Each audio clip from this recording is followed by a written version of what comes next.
Hey Goldies, welcome back to my channel. तो दोस्तों आज हम बात करने वाले हैं 2023 में आई वेब सीरीज़ का नाम है बर्लिन। दोस्तों जिस वेब सीरीज़ का हमको सबसे इंतज़ार था वो वेब सीरीज़ आ गई है। ये है मनी हिस्ट का नेक्स्ट एपिसोड जिसमें हम बर्लिन की पुरानी स्टोरी को देखेंगे। कुछ भी पहले बताकर मैं आपका मजाक ख़राब नहीं करना चाहती, इसलिए बिना समय गवाए कहानी शुरू करते हैं। इसको तो आप जानते हैं, ये है बर्लिन और जो इसके साथ खूबसूरत औरत है वही इसकी तीसरी वाइफ है, जो अब इसका पैर ठुकरा कर इसको छोड़कर किसी और के साथ जा रही है।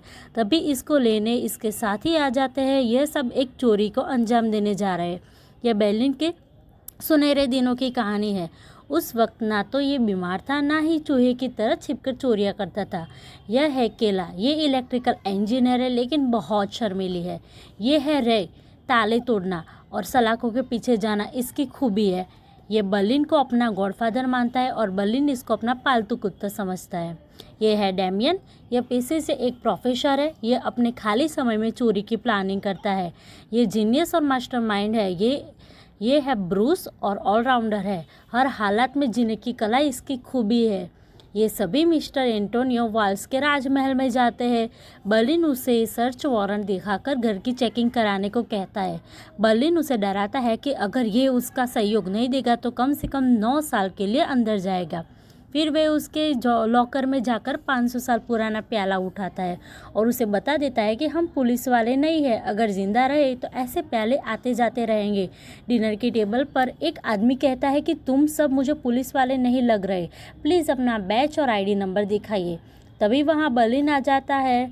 वह उस ज़्यादा बोल रहे आदमी को कहता है कि अपना फ़ोन टेबल पर रख दो, और फिर बर्लिन उस फ़ोन को तोड़ देता है। फिर बर्लिन उसको अपनी गन दिखाकर कहता है, ये मेरा बैच। फिर वह आदमी लाइन पर आ जाता है।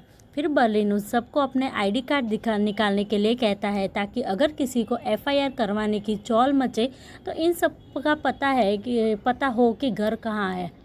फिर उस आदमी को बाहर ले जाकर कहता है, अपनी बीबी के सामने हीरो बन रहे थे या गर्लफ्रेंड के। वो आदमी उसके आगे गिड़गिड़ाता है और फिर बर्लिन कहता है कि प्यार इतनी बड़ी चीज़ नहीं है जिसके आगे अपनी ज़िंदगी हारी जाए। फिर वे उसे बिना कुछ कहे वहाँ से चले जाते हैं। फिर कुछ दिन बाद ये सभी अपना वेश बदलकर एक होटल में जाते हैं। बर्लिन उन सबको एक नए मेंबर से मिलवाता है। उसका नाम था कैमरन। ये एक तूफानी लड़की है जिसको जिंदगी ने बहुत सारे गहरे घाव दिए होते हैं।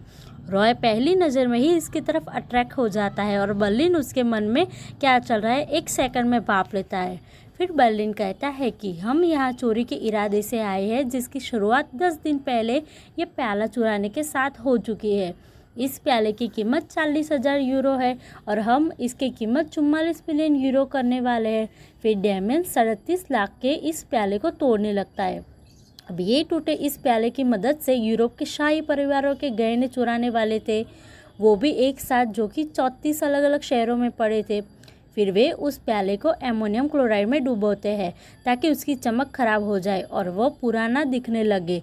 फिर वे पेरिस की एक पुरानी चर्च में जाकर फादर से मिलते हैं।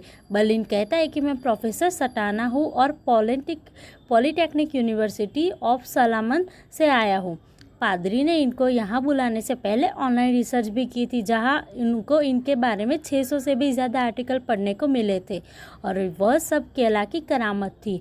चर्च के अंदर पादरी ने 2 गुंडे भी पाल रखे थे। ये दोनों सुधरने के लिए चर्च आए थे और कुछ दिन बाद इनकी रिहाई होने वाली थी।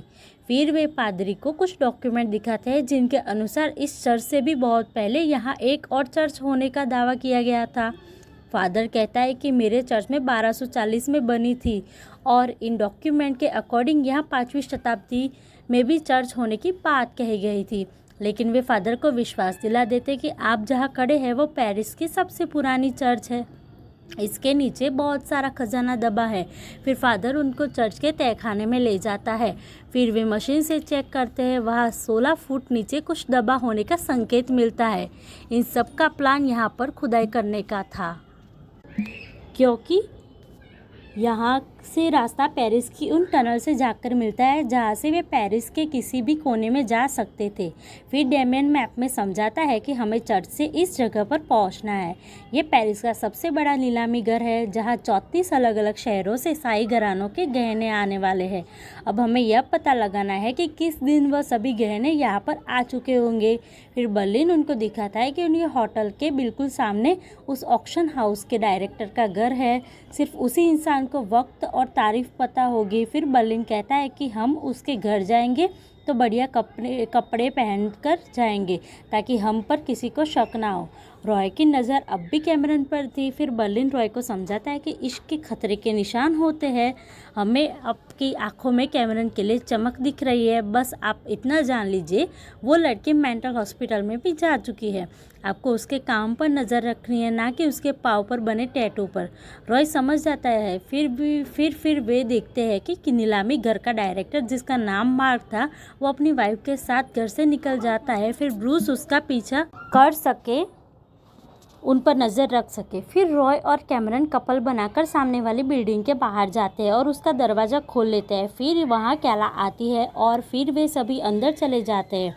फिर कैला और कैमरन लिफ्ट से ऊपर जाते हैं और रॉय सीढ़ियों से। फिर वे उनके अपार्टमेंट का दरवाज़ा खोलने की कोशिश करते हैं। तभी उनका नेबर बिल्डिंग के अंदर आ जाता है और उसके ऊपर आने से पहले ही उनकी सिक्योरिटी ऑफ करके दरवाज़ा खोलना था। फिर वे उसके ऊपर आने से पहले दरवाज़ा खोल लेते हैं और घर के अंदर घुस जाते हैं। फिर वे अपने गैजेट्स निकालते हैं जिनके अंदर छोटे छोटे कैमरे लगे थे। उस घर में एक छोटा सा डॉगी भी था जिसको बॉल से खेलना पसंद था। फिर वे सभी अलग अलग जगह पर कैमरे इंस्टॉल करने लगते हैं। वे उस घर की कोई भी जगह नहीं छोड़ते जहाँ कैमरा लगे हो। वो साथ साथ उस डॉगी को भी खिला रहे थे। तभी उन्हें दरवाजे के लॉक खुलने की आवाज़ आती है और वे सभी छिप जाते हैं। वहाँ उनका पड़ोसी अपने कुत्तों को लेकर आया था ताकि मार्क के डॉग को भी अपने डॉग्स के साथ घुमाने ले जा सके, लेकिन मार्क का डॉगी रॉय के कैमरन के पास बैठा था। फिर रॉय बॉल को बाहर फेंक देता है और वो बॉल लेने के लिए जैसे ही बाहर जाता है उनका नेबर उसको अपने साथ लेकर वहाँ से चला जाता है। फिर उसके जाने के बाद वे सभी भी वहाँ से निकल लेते हैं। रात को जब बर्लिन मार्क के घर की निगरानी कर रहा था तब मार्क की वाइफ उठती है और म्यूज़िक लगाकर नाचने लगती है। बर्लिन उसे बहुत ही ध्यान देख रहा था। फिर वो ड्रेस पहनकर तैयार हो जाती है। फिर ये देखने के लिए वह इतनी रात को आती कहाँ है जाती कहाँ है। बर्लिन भी अपने होटल से बाहर आ जाता है। वे उसका पीछा करता है और उसके पीछे पीछे एक बार में चला जाता है। उस बार में मार्क की वाइफ कैमल गिटार बजाती है और गाना भी गाती है। बर्लिन उसको गाना गाते हुए इस तरह देख रहा था जैसे उसको उससे पहली नज़र से ही सच्चा प्यार हो गया। फिर वहाँ से निकलने के बाद वो सुबह तक उसका पीछा करता है। उसे महसूस होता है कि ये पंछी मार्क के पिंजरे में कैद हुआ और वहाँ से आज़ाद होना चाहता है। फिर रात भर घूमकर वो वापस मार्क के साथ बेड पर जाकर सो जाती है। अपने पति के छोड़ जाने के बाद पहली बार बर्लिन को अच्छा लग रहा था। अगले सीन में हम देखते हैं कि ब्रूस और कैला चर्च के नीचे तहखाने में खड्डा खोदकर उसकी एंटी कप को दबा देते हैं। ब्रूस कैला के ऊपर लाइन मारता है, लेकिन कैला उससे कहती है कि मैं ऐसी वैसी लड़की नहीं हूँ, आइंदा इस बात को ध्यान में रखना। फिर थोड़ी देर बाद बर्लिन आ जाता है। डेमियन पूछता है कि तुम रात भर कहाँ थे। ये बताता है कि रात को हम एक औरत से मिले। फिर वो रात वाली सारी बात डेमियन को बताता है। वो कैमिल को इतना इम्प्रेस हो गया था कि उसके बारे में सब कुछ जानना चाहता था और इस काम में उसे डेमियन की हेल्प चाहिए। फिर डेमियन कहता है कि हमने यहाँ तक आने के लिए कितने पापड़ बेले, हम जिस आदमी को लूटने वाले हैं तुम उसकी वाइफ को पटाना चाहते हो। एक साथ दो झटके। बर्लिन कहता है उसके लिए मैं पूरे प्लान को खतरे में डालने को तैयार हूँ और आपको भी। इतने में वहाँ फादर आ जाता है। फिर वे सब फादर के सामने नाटक करने लगते हैं। ज़मीन के अंदर से वही कांसे का कप बाहर निकल आता है। उसको देखकर फादर की आंखें खुली की खुली रह जाती है। बर्लिन कहता है कि हमें खुदाई के लिए 9 हफ्ते का समय चाहिए फादर। ये बात मंजूर नहीं थी। फिर अगले दिन बर्लिन रॉय और को लेकर उसी बार में बाहर कैमिल का इंतज़ार करता है। फिर बर्लिन रॉय को कहता है कि जब हम अंदर जाए तो 2 मिनट बाद आप मेरे पुराने दोस्त बनकर आ जाना और इस तरह मिलना जैसे हम बहुत समय बाद मिल रहे। फिर जब कैमिल आ जाती है तो बर्लिन एक बुक लेकर वहाँ अंदर चला जाता है। फिर वो कैमिल के साथ वाली चेयर पर जाकर बैठ जाता है। फिर वो कैमिल को कहता है कि मैंने कल रात आपको देखा था इसी बार में गाना गा रहे थे, मैं आपसे बहुत इम्प्रेस हो गया हूँ। आपको देखकर मैं अंदाज़ा लगा रहा था कि आपकी प्लेलिस्ट में कौन कौन से सॉन्ग होंगे। फिर कैमिल कहती है तो बताइए, देखते हैं सही बताते हो या नहीं। बर्लिन कहता है कि हम आपको एक नहीं 2 गाने बताएंगे। एक तो है सिद्धू मूसेवाला का जे तू अड़िया करेंगी मैं लेंजो खींच के, और दूसरा है मित्रा द छतरी तो गई। कैमिल कहती है क्या बात है, दोनों की सही बताए है। और इतने में रॉय ओवर एक्टिंग करता है हुआ वहाँ आ जाता है और आते ही बर्लिन को 3-4 पारियां कर देता है। फिर बर्लिन कहता है तो ठीक है, अब हम यहाँ से चलते हैं, शायद फिर अभी आपका गाना सुनने का मौका मिले। फिर वहाँ से जाकर बर्लिन रॉय को कहता है कि इतनी ओवर एक्टिंग करते हो तो फिर वे पास के ही एक टेबल पर बैठ जाते हैं। बर्लिन देखता चाहता था कि वो मुड़कर उसकी तरफ देखती या नहीं, लेकिन वो बिना देखे सीधी बाहर चली जाती है। इस बात का बर्लिन का दिल टूट जाता है। वो कहता है कि क्या हो गया, कहीं हमने कोई गलती तो नहीं कर दी, यही उन्होंने हमें ये तो नहीं समझ लिया। आपको 3-4 बार किस करने की क्या ज़रूरत थी। फिर वो रॉय के ऊपर घर में खाने लगता है क्योंकि वो रिश्ता शुरू होने से पहले ही टूट गया था। दूसरी तरफ डेमिन, ब्रूस, केला और कैमरन को चर्च के नीचे बनी बेसमेंट में सुरंग का रास्ता मिल जाता है। वहाँ बहुत से लोगों के कंकाल पड़े थे। यह वही टनल थी जिसके बारे में मैंने लुपिन वेब सीरीज़ में आपको बताया था। फिर वे मैप के अकॉर्डिंग टनल में जाते हैं, आगे बढ़ते हैं। उन्हें नीलामी का घर पहुंचने का सीधा रास्ता मिल जाता है। फिर वे सीधी लेज़र के डायरेक्शन में खुदाई करते हैं। बर्लिन उसी समय कैमिल की प्रोफाइल देख रहा था और रॉय सीसीटीवी के जरिए उसके घर पर नज़र रखते हुए, या फिर रॉय बर्लिन को बताता है कि मियाँ बीवी में झगड़ा चल रहा है। कैमिल को ओपेरा जाना था लेकिन उसका पति वहाँ जाना नहीं चाहता था क्योंकि आज उसका शेड्यूल बिजी था। फिर बर्लिन कहता है कि उसके साथ ओपेरा में मैं जाऊँगा। वो रॉय को अपने जूते पॉलिश करने के लिए कहता है और देखता है कि मार्क घर से चला गया है और कुछ देर बाद कैमिल घर आई है। दूसरी तरफ चर्च में फादर डेमियन से मिलने जाते हैं। वे कहते हैं कि यह केला मैं अपने साथ ले जाना चाहता हूँ क्योंकि मैं स्पेन जा रहा था, सो कि यह प्याला यूनिवर्सिटी में जाकर डीन को दिखा दूँ। डेमियन कहता है कि सिक्योरिटी वजह से मैं इसको आपके साथ नहीं ले जाने दे सकता, लेकिन फादर को वो प्याला जाकर डीन को दिखना चाहते, इसलिए उनके तेवर बदल जाते। वे कहते हैं कि ये मेरा चर्च है। फिर फादर का पाला हुआ मसूंडा डेमियन को कहता है कि इस प्याले को क्यों नहीं ले जाने सकते, पर उनका फादर कहते हैं कि अब मैं चलता हूँ, सुबह 8:30 बजे मेरी फ़्लाइट है। फिर डेमियन ये बात बर्लिन को बताता है, लेकिन वो तो अपना टक्सीडो पहनकर कैमिल के साथ जाने के लिए तैयार हुआ पड़ा था। डेमियन कहता है कि डीन इस प्याले को देखकर पहचान जाएगा और यहाँ पर पुलिस आ जाएगी। अब बर्लिन फैसला नहीं ले पा रहा था क्या करे। एक तरफ उनके कई दिनों की मेहनत मिट्टी में मिलने जा रही थी और दूसरी तरफ वह कैमिल की लाइफ में एंटर होने वाला था। अब उसने दोनों में से एक को चुनना था, पैसा या प्यार। फिर वो कहता है कि ज़मीन आसमान एक कर दो, लेकिन वो प्याला हमें वापस चाहिए। एयरपोर्ट के बाथरूम में आपको उसकी जन्नत की टिकट क्यों ना कटवानी पड़े। फिर वो होटल से बाहर जाकर कैमिल को आवाज़ देता है। अब सेकंड एपिसोड में देखते हैं क्या होता है। सेकंड एपिसोड में हम देखते हैं कि बर्लिन कैमिल को आवाज़ देता है और कहता है कि क्या इत्तेफाक है, हम सामने वाले होटल में ही रुके थे, कल का सारा वक्त हम आपके बारे में सोचते रहे। कैमिल कहती है कि मैं जल्दी में हूँ, मुझे जाना है। बर्लिन कहता है तो हम आपके साथ चलते हैं, हम रास्ते में थोड़ी गुफ्तगू हो जाएगी। थोड़ी देर बाद कैमरन एक बाइक लेकर वहाँ आती है। फिर वो रॉय के कमरे में जाती है और रॉय कहता है कि लाओ चाबी दो, बर्लिन ने मुझे एक काम दिया है, तुम यहाँ बैठकर सीसीटीवी देखो। वो कहती है कि मैं तुम्हारे साथ चलूँगी। फिर वो दोनों तैयार होकर फादर से प्याला वापस लेने जाते हैं। दूसरी तरफ कैमिल टैक्सी के अंदर ही अपने कपड़े चेंज करती है और फिर वो ओपेरा क्लब जाते हैं। वहाँ एक से एक छपरी भरे पड़े थे और बर्लिन अकेला ही था जो टक्सीडो पहनकर आया था। दूसरी तरफ रॉय और कैमरन फादर के पास पहुँच जाते। जब वो टैक्सी को आवाज़ देते हैं तो वे फादर से उनका बैग छीन लेते हैं, लेकिन फादर की पकड़ बहुत ही मजबूत थी। उनके चिल्लाने की आवाज़ उनके मच्छू सुन लेते हैं। उनमें से एक मसूंडा ट्रेस उठाकर उन दोनों पर दे मारता है और वे नीचे गिर जाते हैं। फिर वे बैग उठाकर पैदल ही भागने लगते हैं और वे मच्छू उनकी बाइक पर इनका पीछा करने लगते हैं। आगे जाकर गली में उनकी शादी की भीड़ मिलती है। वे दोनों भागकर भीड़ को क्रॉस कर लेते हैं, लेकिन वे मुंडे भीड़ के अंदर फंस जाते हैं। फिर वे दूल्हे की कार को चुरा कर वहाँ से भागने लगते हैं। अब मुंडे अब भी कार का पीछा कर रहे थे।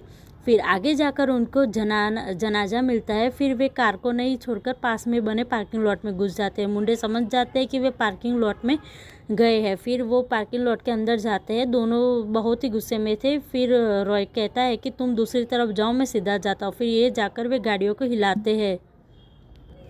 उनके अंदर के सायरन बजने लगते हैं। वे दोनों अलग अलग जगह से गाड़ियों के सायरन ऑन करके उन मंडों के कंफ्यूज कर रहे थे। फिर वे एक गाड़ी स्टार्ट करके वहाँ से भागने लगते हैं, लेकिन उनमें से एक गुंडा कुल्हाड़ी लेकर गाड़ी का पार्ट कर देता है और उनकी गाड़ी दूसरी कार में जाकर ठुक जाती है। फिर जब वे कार से निकलकर भागते हैं तो वे मुंडे उनको घर लेके जाते हैं। फिर उनमें से एक गुंडा तेज पानी की बच्छर मारता है और उनका बैग नीचे गिर जाता है। फिर वह प्याला आपस गुंडे के हाथ लग जाता है और रॉय कैमरन को लेकर वहाँ से भाग जाता है। इनके साथ अब जो भी हुआ था इसमें एक अच्छी बात थी और एक अच्छी बात ये थी कि गुंडों को पता नहीं चल पाया था कि ये चोर कौन थे, और बुरा ये हुआ था कि प्याला उनके हाथ से निकल गया था। दूसरी तरफ बर्लिन ने कैमिल के साथ ओपेरा में एंजॉय कर रहा था। बर्लिन उसके साथ अच्छा वक्त बिताता है और फिर वे वापस अपने होटल की तरफ जाने लगते हैं। फिर टैक्सी के नीचे उतरकर वे मोबाइल नंबर एक्सचेंज करते हैं। अब कैमिल की नज़रों में भी बर्लिन के लिए प्यार नज़र आ रहा है। जब सुबह होती है तो ब्रूस कैला के रूम में जाता है। वह उसे पूछता है कि कैमरन कहाँ है। कल रात वह मेरी बाइक ले गई थी, लेकिन कैला तो उसके बारे में कुछ नहीं पता थी। फिर वो कैला के ऊपर लाइन मारने लगता है, लेकिन कैला थोड़ी शर्मीली स्वभाव की थी। वो उसको जाने के लिए कहती है और कहती है कि अगर कैमरन आई तो मैं उसको कॉल करने के लिए कह दूँगी। इस दूसरी तरफ रॉय और कैमरन डेमन को मिलने के लिए बुलाते हैं और कल जो हुआ उसे सब कुछ बताते हैं। डेमन कहता है कि तुमने कल फ़ोन क्यों नहीं किया। वे कहते हैं कि हमने बर्लिन को कई बार फ़ोन किया लेकिन उन्होंने फ़ोन उठाया नहीं। फिर डेमन कहता है कि कल तुमने फादर को 30 फुट तक अपनी बाइक के साथ घसीटा, एक शादी बर्बाद कर दी और 26 कारों का नुकसान पहुंचाया।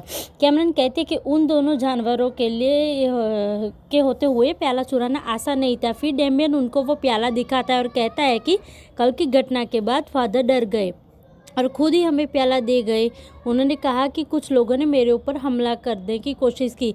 ये प्याला आपके ही पास सेफ है। अब एक अच्छी खबर ये है कि कल उनकी कमर टूट गई और एक हफ्ते के लिए चर्च नहीं आ पाएंगे। हमें अपना काम करने के लिए एक हफ्ता और मिल गया। फिर वो रॉय को बर्लिन के पास भेज देता है। जब बर्लिन सो रहा था उसके पास कैमिल का फ़ोन आता है। उसे बालकनी में बुलाती है। वो कहती है कि पिछले 8 सालों में से शादीशुदा हूँ, लेकिन कल जो एहसास आपके साथ हुआ वो पहले कभी नहीं हुआ। आप पेरिस में कब तक है। बर्लिन कहता है मैं सिर्फ एक दिन के लिए हूँ। फिर वो अंदर चली जाती है। उस दिन बर्लिन खुश था क्योंकि उसकी गाड़ी पटरी पर आ रही थी। जब रॉय बर्लिन के पास आता है तो बर्लिन उसको एक जाम पिलाता है। वो कहता है कि नंबर देने के 3 घंटे के बाद ही उसने मेरे पास फ़ोन किया। इतने में उनका दरवाज़ा नॉक किसी ने किया होता है। बाहर से कैमिल की आवाज़ आती है। अब बर्लिन और रोए के तोते उड़ जाते हैं क्योंकि कमरे के अंदर उनका सेटअप लगा हुआ था जिसमें वे कैमिल के घर पर नज़र रखे हुए थे। इस सेटअप को 1 मिनट के अंदर समेटना बहुत ही मुश्किल था। फिर बर्लिन रूम से बाहर जाता है। वो कहता है कि आपका अंदर ना आना ठीक होगा क्योंकि अब शादीशुदा है। अगर आप अंदर आई तो हम आपको सर्दियाँ ख़त्म होने से पहले बाहर नहीं निकलने देंगे। यह हमें बेईमानी रिश्ता पसंद नहीं है। मेरा मतलब हम किसी के घर टूटने की वजह नहीं बनना चाहते। कैमिल कहती है कि मैं तुम्हारा फैसला समझ गई हूँ। मुझे तुम्हारी सच्चाई अच्छी लगी। इसमें तुम्हारा ज़मीर झलकता है। फिर वो अलविदा कहकर वहाँ से चली जाती है। फिर बर्लिन को महसूस होता है कि रूम के अंदर ना आने देने के चक्कर में बहुत गलत हो गया। फिर वह दोबारा रूम से बाहर जाता है और कैमिल को आवाज़ देता है और उसके बाद वह अपना मुंह मीठा करता है। जब बर्लिन कैमिल के साथ इश्क लड़ा रहा था तो उसकी बाकी टीम सुरंग की खुदाई कर रही थी। ऐसा लग रहा था कि बर्लिन अपनी मिशन से भटक रहा है। लड़की का चक्कर है बाबू भैया। अब बर्लिन कैमिल के दोस्तों के साथ भी पार्टियां करने लगा था। कुछ दिन तक ये सब कुछ ऐसे ही चलता रहा। तभी कैली अपने रूम में कैमरन को बताती है कि मुझे शायद ब्रूस अच्छा लगने लगा है। इस तरह के बदतमीज़ लोगों बिल्कुल भी पसंद नहीं है, लेकिन पता नहीं क्यों ये मेरे दिमाग से जाता नहीं है। मुझे उसके पसीने की खुशबू अच्छी लगती है। मैंने उसका टॉवेल भी छुपा रखा है जिससे उसने अपना पसीना पूछा था, लेकिन वो 24 का है और मैं 36 की। क्या करूँ। फिर कैमरन कहती है जो तुम्हारा दिल कहे वो कर देना चाहिए। जवान उम्रा जब रखा कि म्यूज़िक ऑन करके मस्ती करने लगते हैं। म्यूज़िक की आवाज़ सुनकर वहाँ ब्रूस आ जाता है। फिर भी वो उनकी पार्टी में शामिल हो जाती है। कैला की धड़कनें तेज़ हो जाती है और उसके पास दारू ख़त्म हो जाती है। फिर ब्रूस रॉय को भी फ़ोन करके अपने पास बुला लेता है। वो चारों वहाँ खूब एंजॉय करते हैं। अब बर्लिन की तरह ये चारों भी अपना जोड़िया बना लेते हैं। अब उनका खुदाई का काम पूरा हो गया था, क्योंकि उनको टनल वहाँ तक खोदनी नहीं थी जहाँ तक ईंट की दीवार ना निकल आए, और उस ईंट की दीवार के पीछे था नीलामी घर। अब उनको वो दीवार तोड़कर नीलामी घर के अंदर घुसना था, ताकि किसी को शक भी ना हो। को एयर चैम्बर और सर्विस एरिया से होते हुए एक तिजोरी तक पहुंचना था। फिर उन्हें वहां पर कंक्रीट ब्लॉक से बनी हुई दीवार तोड़नी थी, जो तिजोरी से बने पहले कमरे की थी। उस रूम में 2 सीसीटीवी कैमरे लगे थे, जिसकी फुटेज वहां मौजूद गार्ड्स के कंप्यूटर स्क्रीन पर दिखाई देती है। वो गार्ड हाल में बैठा होगा और दूसरा बेसमेंट में ठीक तिजोरी के सामने बैठा होगा। हमें उन दोनों की गार्ड्स को कंप्यूटर से दूर करना होगा, कम से कम 3 मिनट तक के लिए, ताकि सीसीटीवी हैक कर सके। वे गार्ड हर रोज़ 800 बजे डिनर में आमतौर पर पिज़्ज़ा ही मंगवाते, लेकिन अब की बार जब वे फ़ोन करेंगे तो फ़ोन कैला उठाएगी। उसके बाद हम अपने धूल से भरे हुए कपड़े उतारकर बिल्कुल साफ़ सुथरे कपड़े पहन लेंगे, ताकि तिजोरी में मिट्टी का एक भी कण या आपका एक भी बाल ना मिले, वरना पूरा प्लान चौपट हो जाएगा। ब्रूस उन गार्ड्स के लिए पिज़्ज़ा डिलीवरी लेकर जाएगा और गार्ड्स को ज़्यादा से ज़्यादा गुस्सा दिलवाने की कोशिश करेगा, क्योंकि पिज़्ज़ा ठंडा होगा। ये वो सारी चीज़ें करेगा जिससे भूखे आदमी को गुस्सा आ जाए, क्योंकि जब डिलीवरी बॉय किसी से अकड़ कर बात करता है तो इससे ईगो हर्ट हो जाती है। फिर वो अपने साथी को बुलाएगा। जैसे ही उसका साथी अपनी जगह से हिलेगा, हमारा खेल शुरू हो जाएगा। हमारे पास अपना प्लान पूरा करने के लिए पूरे 3 मिनट हो गए। फिर हमारा रोबोट कॉन्क्रीट के लिए एक ब्लॉक को बाहर निकालेगा और फिर हम पहुँच जाएंगे एंटी चैम्बर के अंदर। ब्रूस इन गार्ड्स को उलझा कर रखेगा। फिर कैला सीसीटीवी हैक कर लेगी। ब्रूस बदतमीजी पे बदतमीजी करता रहेगा जब तक कि कोई गार्ड उस पर हाथ ना उठा दे। फिर ब्रूस नीचे गिरकर बेहोश होने का नाटक करेगा। वह पुलिस या एम्बुलेंस बिल्कुल नहीं बुलाएंगे, क्योंकि वे यह नहीं बता सकते कि उन्होंने डिलीवरी बॉय को इसलिए पीट दिया कि खाना ठंडा था। उसके दौरे आ रहे थे क्योंकि हमने उसके सिर पर वार किया था। अपनी पूरी कोशिश करेंगे ब्रूस को होश में लाने की। तब तक कैला अपने जादू दिखा देगी। फिर पूरे 3 मिनट बाद ब्रूस को होश आएगा। तब तक उनके सीसीटीवी हैक हो चुके होंगे। उनके तुरंत बाद हमें वहाँ से निकलना होगा। फिर हमारा रोबोटिक बुलडोजर कंक्रीट के लिए हिस्से के वापस उठाकर उसकी जगह पर रख देगा। अगर सब कुछ ठीक रहा तो उनके सीसीटीवी पूरी तरह से हमारे कंट्रोल में आ जाएंगे, और उसके बाद हम शुरू करेंगे इस खेल का दूसरा पड़ाव। वो ये है कि 10 इंच मोटी स्टील की दीवारों वाली तिजोरी को हम खोलेंगे। उसके बाद हमने एक पकड़े भी ना जाए ऐसी चोरी को देखकर दुनिया का सबसे बड़ा जादूगर भी कहेगा वाह। 3rd एपिसोड में हम देखते हैं कि जब बर्लिन अपना प्लान समझा रहा था तो ब्रूस बोर होकर खड़ा हो जाता है और बर्लिन के फ्रिज को झांकने लगता है। उसे शैंपेन पीना पसंद था, इसलिए बर्लिन उसे कहता है कि देरी किस बात की, बोतल खोले और पी जाइए। वो पूरी बोतल पी नहीं सकता था, लेकिन बर्लिन उसे कहता है कि प्लान समझाने में देरी हो रही है, प्लीज़ बोतल को खोलिए और उसे पीना शुरू कीजिए। फिर वो ज़बरदस्ती ब्रूस को पूरी बोतल पिला देता है और कहता है कि यह कोई स्कूल की क्लास नहीं है जिसमें ध्यान ना दो, ग्राउंड के चक्कर लगाने पड़ेंगे, यह हमारा क्लासरूम है। इससे हम एक प्लान डिस्कस करते हैं। अगर किसी की गलती भी होती है तो सज़ा के तौर पर उसको फ्रांस की जेल में 16 साल बिताने पड़ेगी। अगर किसी के इस प्लान पर ध्यान नहीं दिया तो वो अपने बाकी साथियों को ज़िंदगी के खतरे में डाल देगा। बर्लिन कहता है कि ये एक शख्स है और हमारे साथ बहुत चोरियाँ की है। उनका मानना है कि चोरी सिर्फ एक चैप्टर नहीं है बल्कि पूरी एक किताब है। कैमरन पूछती है वह हमारे साथ इस चोरी में क्यों नहीं है। बर्लिन बताता है कि वह इस समय किसी दूसरी चोरी को प्लान कर रहे हैं। वह चोरी भी बहुत लाजवाब होने वाली है। बर्लिन इस समय प्रोफेसर की बात कर रहा था। बर्लिन कहता है कि हमने इस चोरी में तजुर्बे का चोर इसलिए नहीं लिए क्योंकि तजुर्बे इसके आता है घमंड सिर्फ हम पर जचता है। अब मैं आपको दुनिया का सबसे बेहतर चोर बनाऊंगा। हम वो चोर है जो महंगे महंगे कपड़े पहनकर महंगे महंगे 5 स्टार होटल के कमरे में अंदर प्लान बनाते, ना कि काले पीले कपड़े पहनकर झुग्गी बस्तियों में प्लान बनाते। कल को अगर गोली भी खानी पड़े तो 5 खूबसूरत लाशें गिरे आप लोगों की। फिर पूछने पर कैला बताती है कि मैं उनके खाली कमरे में सीसीटीवी रिकॉर्डिंग को लूप पर चला दूंगी। कैमरन और रॉय फिर से अपने कपड़े बदलकर अंदर जाएंगे। फिर हम तिजोरी के पीछे वाले चैम्बर को काटेंगे जिसमें सभी दीवारों को आपस में जुड़कर रखा है। ये 7 टन की स्टील की दीवार होगी जिसको काटने में हम यूज़ करेंगे ऐसे धागे जो हीरे जैसी सफाई से काटना है। वो 130 फीट सेकंड की रफ्तार से चीज़ों को काट सकता है। ये हमारा दुनिया का सबसे बेहतरीन कटर होगा। फिर हम एक क्रेन के जरिए दीवार के ऊपर उठाएंगे जैसे गैरेज का दरवाजा उठाया जाता है। फिर हम जाएंगे उस खूबसूरत तिजोरी के अंदर। जब वे तिजोरी के अंदर पहुंच जाते हैं तो ये बात जानकर बर्लिन बहुत खुश होता है। वो कहता है कि जैसे ही यहाँ पर आखिरी गहना रखा जाएगा हम सब फिर से लौटेंगे।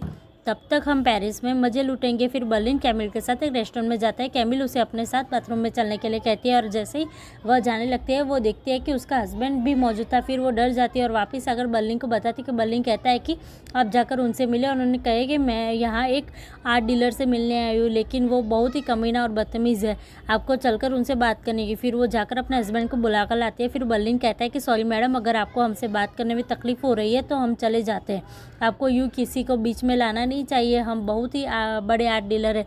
फिर मार्क बर्लिन को कहता है कि चुप कर, सड़क छाप, औकात से ज़्यादा बोल गया तू।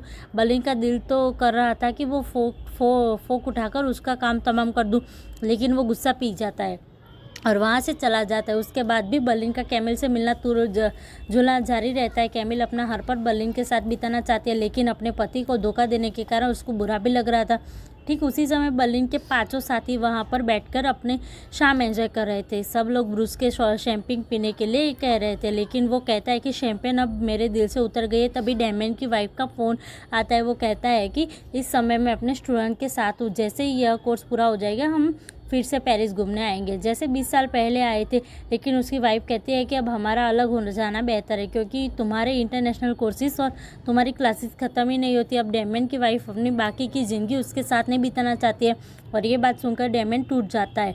उसकी वाइफ उसे अपने फ़ोन ना करने के लिए कहती है। फिर जब वो वापस टेबल पर जाता है तो सब लोग उसे बार में चलने के लिए पूछे, लेकिन डैमियन मना कर देता है। कैमरा समझ जाती है कि ज़रूर कोई बात हुई है, इसलिए वो डैमियन के साथ नहीं यहीं पर रुकने का फैसला करते हैं। फिर बाहर जाते समय ब्रूस कहता है मैंने जिससे बाइक ली थी वो दिन भर मुझे कॉल करता है, कम से कम ये तो बता दो कि मेरी बाइक कहाँ है। उन्होंने मुझे धमकी दी, अगर मैंने बाइक वापस नहीं दी तो वो मेरा पासपोर्ट पुलिस को दे देंगे। मेरा पासपोर्ट चाहे नकली था, लेकिन उस पर लगी फ़ोटो असली है। कैला कहती है कि फैंस रिकॉग्निशन के जरिए वो पता लगा देंगे कि ये कौन है। फिर रॉय बताता है कि वह बाइक पादरी के गुंडों के पास है। तभी रात को कैमरन डैमियन से पूछते हैं कि क्या आपका अपनी वाइफ के साथ झगड़ा हुआ है। फिर वो कहता है कि उसे मुझे छोड़ दिया है। वही फिर कैमरन कहती है कि हो सकता है उसको नया पैर मिल गया हो, इसलिए शायद उन्होंने आपको छोड़ दिया। हो सकता है कि मैं गलत हूँ, लेकिन सही भी हो सकता हो। डैमियन कहता है कि तुम अपना पिज़्ज़ा खाओ, इस बात पर यही बंद करो। कैमरन इन हालातों से गुजर चुकी थी, इसलिए वो रोने लगती है। फिर दूसरी तरफ बर्लिन और कैमिल एक दूसरे के साथ वो सब कुछ कर चुके थे जो एक हस्बैंड वाइफ करते हैं। उसके बाद कैमिल के फ़ोन पर मार्क का फ़ोन आता है। वो पूछता है क्या तुम्हारे साथ कोई और भी है? जब मैं घर आया तो तुम्हारा लैपटॉप खुला पड़ा था, मैंने तुम्हारे सारे लव मेल्स पढ़ लिए कि वो तुम्हें किस तरह से खास महसूस कराता है जो मैं तुम्हें सालों से नहीं कर पाया। उसका नाम पढ़कर मुझे पता चल गया वो वही रेस्टोरेंट वाला आदमी है जो कैमिल कहते हैं कि मैं तुमसे मिलकर सब कुछ बता दूंगी। फिर ये बात पर बर्लिन को बताती है कि फिर वहाँ से जाकर बर्लिन कहता है कि साला हमें सड़क छाप कह रहा था, अब पता चलेगा सड़क पर कौन है। आज वह बहुत खुश था, वो बाहर जाकर बहुत खुशी मनाता है। फिर दूसरी तरफ डैमियन कैमरन को अपने रूम में बुलाता है और कहता है कि तुम सही थी, उसका किसी दूसरे आदमी के साथ चक्कर चल रहा था। फिर वो कैमरन को अपनी वाइफ की तस्वीर दिखाता है और उससे कोई भी सेल्फी नहीं थी। हर तस्वीर में कहीं ना कहीं कोई उसके साथ था जिससे वो तस्वीरें खींची थी। डैमियन जीनियस तो था, इसलिए वो हर चीज़ के बारीकी से गौर करता बताता है कि एक जैकल 70 नाम का यूज़र है जिसने मेरी वाइफ की हर पोस्ट को लाइक किया है और ये पोस्ट भी कमेंट करता है। फिर जब उसने कॉल डिटेल्स निकलवाई तो पिछले 10 महीनों में हर रोज़ उसकी वाइफ एक नंबर पर घंटों बात करती थी और वह जब भी डैमियन घर पर नहीं होता तो फिर कैमरन डैमियन को कहती है होश में आइए, सारे गहने आ चुके हैं, उन पर लेबल्स लगाए जाएंगे और परसों प्रेस कॉन्फ्रेंस होगी, जिसका मतलब हम चोरी आज ही करनी होगी। फिर बर्लिन के पास फ़ोन करके उससे सारी बात बताता है कि बर्लिन कहता है कि हमें अभी फ़ोन रखना होगा, अब बंदोबस्त कीजिए, हम पहुंच जाएंगे। फिर जब वो वापस कैमिल के पास जाता है तो कैमिल उसे बताती है कि मैंने मार्क को सब कुछ बता दिया है। बर्लिन पूछता है उन्होंने क्या कहा। कैमिल बताती है कि मार्क ने कहा मैं तुम दोनों को मिलने जुलने से नहीं रोकूंगा, तो तुमसे मिलना चाहते हैं। तभी उनके पास फ़ोन पर डैमियन का फ़ोन आता है, लेकिन वो फ़ोन कट कर देता है और कैमिल कहती है कि मुझे माफ़ करना, अगर मेरी तरफ से तकलीफ़ पहुंची तो मैं मार्क को छोड़कर नहीं जा सकती। फिर बर्लिन कहता है कि आपने हमें गुमराह किया। कैमिल बताती है कि मार्क पिछले ही हफ्ते से यह सोच रहा है कि हमारा बच्चा होना चाहिए और मैं सालों से ये बात कह रही हूँ, उसके पास कभी वक्त नहीं था और अब जब ये वक्त उसे मिला है तो तुम्हारे प्यार में पागल हूँ। फिर बर्लिन कहता है कि इस पूरे वाक्य में हम हिल गए, इसलिए हमें खुद से बात करने के लिए थोड़ा वक्त चाहिए, मैं दूसरा रूम बुक करवा रहा हूँ, कल सुबह मिलते हैं। फिर बर्लिन वहाँ से निकलकर सीधा चल जाता है। वो रॉय को कहता है कि हम कुछ ही देर में वहाँ पहुँचने वाले। रॉय पूछता है आप ठीक है? तो ठीक तो है ना सर। बर्लिन कहता है हम एक उसके दूसरे खिलौने बनकर रह गए। तो प्यार तो हम वो हमसे करती है, लेकिन ज़िंदगी अपने पति के साथ ही जीना चाहती है। हम सिर्फ उसे जिस्म की प्यास बुझाने वाले यार बनकर रह गए। इससे भी पूरा कोई लफ्ज़ हो तो वो बन गई सड़क छाप। इंसान ने हमें अपनी पत्नी के प्यार करने का लाइसेंस दे दिया है, और थूकता हुआ ऐसे लोगों के मुंह पर जैसे ही हमारे प्यार के बारे में पता चला उसने अपना हुक्म का पता खोल दिया। अचानक से बाप बनने की इच्छा होने लगी। फिर वो रॉय को एसीटोन और प्यार ब्लीच का इंतज़ाम करने के लिए कहता है, क्लोरोफॉर्म बनाने के लिए, क्योंकि मार्क को नहीं पता था कि किसके साथ पंगा लिया है। मैं वॉच करूँ जो उसके जिंदा निकल जाएगा। रॉय को बर्लिन इतना गुस्से में पहली बार देखा था, इसलिए वो उसे डर लगता था। सो 4th एपिसोड में हम देखते हैं कि बर्लिन सीधा चर्च जाता है और वहाँ अपनी गाड़ी के पार्क करने के चर्च के अंदर चला जाता है। डेमन, ब्रूस, कैला और रॉय सीसीटीवी में देख रहे थे कि वह आखिरी गहना भी आ चुका था, जिसको मार्क बड़े ही ध्यान से तिजोरी में रख रहा था। फिर बर्लिन वहाँ आकर उनसे पूछता है कि सभी गहने आ गए। कैला कहती है कि सभी गहने आ गए और अब यह तिजोरी 15 घंटे के बाद खुलेगी। ये तिजोरी सिर्फ मार्क ही खोल सकता था।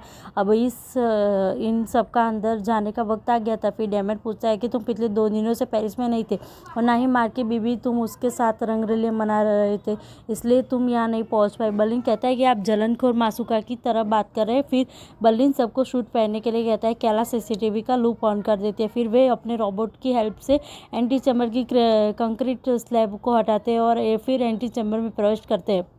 अब वे तिजोरी में घुसने के लिए पूरी तरह से तैयार थे। फिर वे सभी तिजोरी के अंदर एंटर कर जाते हैं। अब उनका प्लान था कि डिब्बों में से गहने निकालकर उन डिब्बों को वापस उसी जगह पर रखना है, ताकि सीसीटीवी ऑन होने पर सब कुछ पहले जैसा दिखे। वे सभी गहनों को इकट्ठा करना शुरू कर देते हैं। सभी गहनों की डिटेल के आगे टिक मार्क भी कर रहे थे, ताकि कोई भी गहना यहीं पर न रह जाए। बर्लिन कहता है कि चीज़ें तो है जो ज़िंदगी को जीने के लिए लायक बनाती है। फिर डेमन कहता है कि तुम जैसे जले इंसान को क्या पता ज़िंदगी किस तरह जी जाती है। तुम तो 3 दिन किसी दूसरे की बीवी के साथ गुजार कर रहे हो और खुद तुम्हारी बीवी किसी और के साथ चली गई। ये बात सुनकर सब लोग चिंता में हो जाते हैं कि हम मिशन खराब ना हो जाए। बर्लिन कहता है कि हम उनसे बेइंतहा मोहब्बत करते हैं। फिर डेमन कहता है कि किसी की ज़िंदगी खराब करना मोहब्बत नहीं होती। फिर बर्लिन कहता है कि आपकी बीवी आपके साथ सिर्फ इसलिए टिके क्योंकि हम आपके दोस्त हैं। ये बात सुनकर डेमन बर्लिन को मारने की कोशिश करता है। इस दौरान एक ज्वेलरी बॉक्स नीचे गिर जाता है। बॉक्स गिरने की आवाज़ मार्क सुन लेता है। वो गार्ड से पूछता है कि क्या तुमने भी आवाज़ सुनी। फिर गार्ड कहता है कि वो स्टील के फैलने की आवाज़ें, अक्सर ऐसी आवाज़ें आती रहती है। फिर कैला बताती कि उन्होंने ये आवाज़ सुन ली है।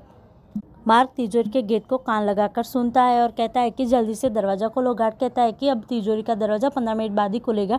फिर एक एंट्री चैम्बर का दरवाज़ा खोलने के लिए कहता है। कैला बताते हैं कि हम एंट्री चैम्बर खोल रहे हैं। फिर वे तिजोरी की दीवार को नीचे करके कंक्रीट के बाल वापस के फिट कर देते हैं और चैम्बर के सीसीटीवी का लूप ऑफ कर देते हैं। जब गार्ड एंट्री चैम्बर पर जाकर देखता है तो वहाँ उसे सब कुछ ठीक ठाक मिलता है। फिर बाहर आकर गार्ड मार्क को कहता है कि सब कुछ ठीक है, अगर आप कहो तो तिजोरी खोलकर भी चेक कर लेता हूँ। तभी मार्क के फ़ोन पर किसी सोफिका नाम की लेडी का फ़ोन आता है और मार्क कहता है कि रहने दो, मैं घर जा रहा हूँ। डेमन की जलनखोरी के कारण इनके 15 मिनट खराब हो गए थे और उनका मिशन फेल होते होते बचा था। डेमन कहता है कि मैं जो करने आया हूँ टीम के लिए पूरा करूँगा, लेकिन तुम्हारे साथ ये मेरी आखिरी चोरी होगी। फिर वे सभी गहने लेकर बाहर आ जाते। बर्लिन और रॉय गहने लेकर होटल में चले जाते। बाकी लोगों के पास 4 घंटे थे सब कुछ पहले जैसा करने के लिए। फिर रात को बर्लिन देखता है कि मार्क सो गया है। फिर वो रॉय लेकर मार्क के घर जाता है। पहले तो वो वहाँ पर जाकर क्लोरोफॉर्म तैयार करता है और फिर उससे मार्क को बेहोश कर देता है। रॉय ये सब गलत लग रहा था। फिर दूसरी तरफ बर्लिन के साथ उसी तिजोरी को फिर से जोड़ रहे थे। उन्होंने काटी थी तिजोरी को सील करके। फिर वे सबका कलर मैच करते। बर्लिन और रॉय मार्क के घर से वे सभी कैमरे निकाल रहे थे जो उन्होंने फिट किए थे। फिर रॉय बर्लिन को कहता है कि क्लोरोफॉर्म हमारे प्लान का हिस्सा नहीं है। फिर बर्लिन कहता है कि बच्चा बाप को सिखाएगा कि चोरियाँ कैसे करते हैं। पालतू कुत्ते दुम हिलाते ही अच्छे लगते हैं। आप यहाँ से जा सकते हैं, हमें क्या करना है ये हम अच्छी तरह से जानते हैं। ये बात रॉय के दिल पर लग जाती है। उसके जाने के बाद बर्लिन मार्क के दूसरे घर की चाबी लेता है और उसका फ़ोन भी उठा लेता है। फिर वे उसके कपड़े पहनकर उनके घर से बाहर निकलता है और जाते समय उसकी कार ले लेता है। वो कार नेविगेशन में उसके दूसरे घर का एड्रेस डालता है, बदले कि आग इंसान को अंधा बना देते हैं। फिर वह उसके दूसरे घर में जाकर ज्वेलरी पर लगा एक टैग बाथरूम को में गिरा देता है और दूसरा टैग जलाकर उसके टुकड़े सावधानी से इधर उधर रख देता है। फिर वो टैग पर लगे धागे टॉयलेट सीट के अंदर भी डाल देता है और उसके बाहर भी बिखेर देता है। फिर वो एक हार पर से डायमंड निकालकर उसके सोफे के कुशन के बीच में रख देता है। दूसरी तरफ तिजोरी को बिल्कुल ठीक ठाक करके वहाँ पर वैक्यूम के ज़रिए जितने भी मिट्टी आई थी सभी को साफ़ की जाती है। फिर कैली घर के पास फ़ोन करती है और कहती है कि मैं हेडक्वार्टर से बोल रही हूँ, बिल्डिंग के बाहर कुछ आपराधिक गतिविधियों को देखा गया है, अब पता लगाइए वहाँ क्या चल रहा है। फिर वो अपनी साथी को ये बात बताता है कि वे अपनी पूरी टीम को लेकर बिल्डिंग के बाहर चेक करने जाते हैं। बिल्डिंग के बाहर सब कुछ ठीक ठाक था, फिर वे उस बिल्डिंग के वायर्स में शॉर्ट सर्किट कर देते हैं और लाइट चली जाती है। वे देखते हैं कि मीटर में आग लगी है, इसलिए वे उसे बुझाते तो वे तिजोरी के दरवाजे का कंट्रोल भी उड़ा देते हैं। फिर वे एंटी चैम्बर में दोबारा जाते हैं और जो छेड़छाड़ की थी उसको फिर से पहले जैसा ठीक करने लगते हैं। फिर कंक्रीट वाल वापस फिट करके सील कर दी जाती है। तभी गार्ड्स मार के फ़ोन करते हैं जो कि बर्लिन के पास था, लेकिन वो फ़ोन पिक नहीं करता। फिर वे उसे टनल की दीवार वापस चिनाई कर देते हैं और उसके बाद वह अपना सारा सामान वहीं पर छोड़कर उस कंकाल को वापस जोड़ देते हैं, ताकि जब भी 6700 साल बाद भी कोई इसके बारे में पता चले तो ये चोरी इतिहास बन जाए। तभी बर्लिन वापस मार्ग के ऊपर जाता है और जो सामान उसने जहाँ से उठाया था वही रख देता है। उसके बाद वो वापस अपने होटल आ जाता है। उनका प्लान था कि जब तक ये सब कुछ ख़त्म करेंगे तब सुबह के 3:40 बज चुके होंगे, इसलिए होटल जाने के बाद कोई भी होटल के बाहर नहीं निकलेगा। इस दौरान वे गहनों के अच्छे से पैक करेंगे और अपना रूम में अच्छे से साफ़ करेंगे। इस चोरी के जितने भी कंप्यूटर्स का यूज़ किया गया वो सब के अच्छे से फॉर्मेट कर दिया जाएगा। रात को जब कैमरन फ्लोर की सफाई कर रही तब ब्रूस कैलाश से मिलने आता है। वह कहता है कि मुझे तुमसे कुछ ज़रूरी बात करनी है, इसलिए वह उसे वॉशरूम में ले जाता है। ब्रूस कहता है कि मैंने जहाँ से बाइक ली थी मैं वहाँ अपना पासपोर्ट लेने गया था, लेकिन वहाँ पर अलार्म लगा रखे हैं।